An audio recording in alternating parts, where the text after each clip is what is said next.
Karibu sana mtazamaji wa Zone Media, tujuzane yale ambayo yanajiri katika uga wa kimataifa, na hapa tunaelekea moja kwa moja bara la Ulaya katika taifa la Ukraine.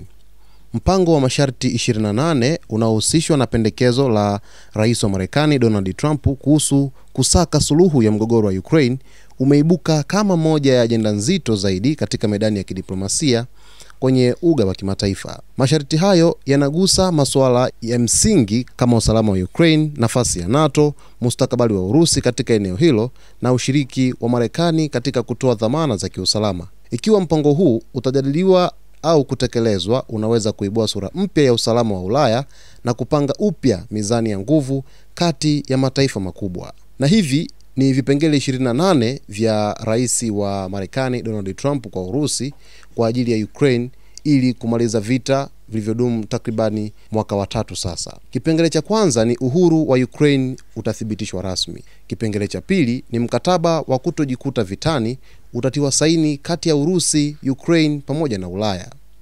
Kipengele cha tatu ni Urusi itaahidi kutoivamia nchi jirani na badala yake NATO itaacha kupanuka kuelekea mashariki. Kipengele cha 4 ni mazungumzo kati ya Urusi na NATO yatarejeshwa ili kupunguza mvutano. Kipengele cha 5 ni Marekani itatoa dhamana za usalama kwa Ukraine baada ya vita. Kipengele cha 6, jeshi la Ukraine litapunguzwa mpaka wanajeshi 600, kwa sasa idadi ikiwa ni wanajeshi 850. Kipengele cha 7, Ukraine itabadilisha katiba yake na kuandikisha kuwa haitajiunga na NATO. Kipengele cha 8, NATO haitapeleka wanajeshi ndani ya Ukraine isipokuwa mpango wa walinda amani unaoongozwa na Uingereza pamoja na Ufaransa. Kipengele cha 9, Uingereza na Umoja wa Ulaya wataweka ndege za kivita nchini Poland, jambo ambalo tayari linafanyika. Kipengele cha 10, ikiwa Ukraine itaingia eneo la Urusi, itapoteza dhamana za usalama kutoka Marekani. Urusi ikivamia tena Ukraine, Marekani na Ukraine watajibu kijeshi na vibali vyote vya makubaliano vitafutwa.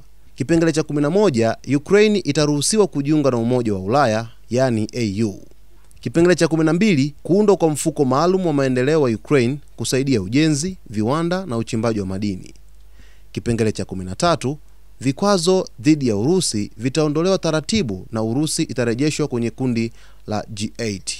Kipengele cha 14, dola bilioni 100 za mali za Urusi zilizonunuliwa zitatumika kujenga upya Ukraine, uwezo uliobaki utaachiwa.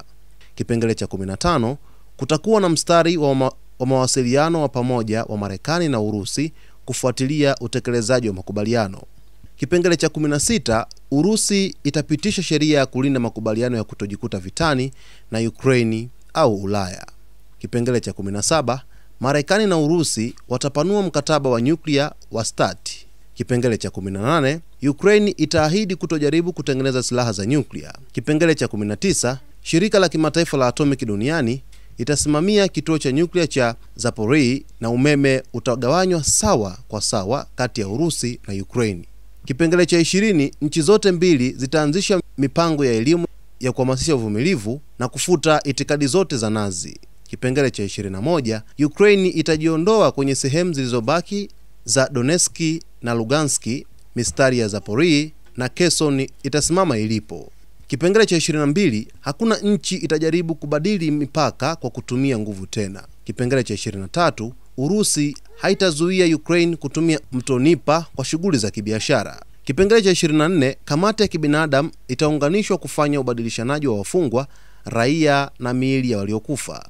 Kipengele cha 25, Ukraine itafanya uchaguzi wa rais ndani ya siku 100. Kipengele cha 26, msamaha wa jumla utatolewa kwa pande zote kwa matendo ya kipindi cha vita. Kipengele cha 27, makubaliano yatakuwa ya kisheria na yatasimamiwa na Baraza la Amani litakaloongozwa na Rais wa Marekani. Kipengele cha 28, mara pande zote zikikubali, mapigano yatasimamishwa mara moja na wanajeshi wote wataanza kurudi kwenye maeneo yaliyokubaliwa. Ingawa vipengele 28 ambavyo vimetolewa na Rais wa Marekani Donald Trump, bado kumekuwepo na pingamizi kadhaa kwenye nchi za Ulaya pamoja na Ukraine ambapo wamepinga mpango huu na wakisema kwamba mpango huu unalenga zaidi kwa ajili ya kuweza kuwapa favor taifa la Urusi. mtazamaji wetu, tutakuja na uchambuzi zaidi dhidi ya vipengele hivi 28 vya rais wa Marekani Donald Trump dhidi ya Urusi pamoja na Ukraine kwenye kusitisha vita ambavyo vimedumu kwa takriban miaka 3 hadi hivi sasa. Usisahau kusubscribe, kulike, kucomment pamoja na kushare.